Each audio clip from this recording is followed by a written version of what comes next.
Bir boy odam ko'prik quribdi va undan o'tish narxini 1 tanga qilib qo'yibdi.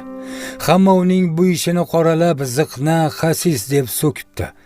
Bir kuni dunyodan ketish oldi boy odam o'g'lini oldiga chaqirib shunday vasiyat qilibdi: "O'g'lim, odamlar meni butun umr yomon nom bilan atashdi.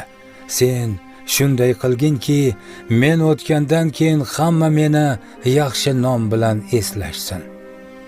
O'g'il esa otasidan keyin ko'prikdan o'tib qo'yish narxini 3 tanga qilib qo'ydi.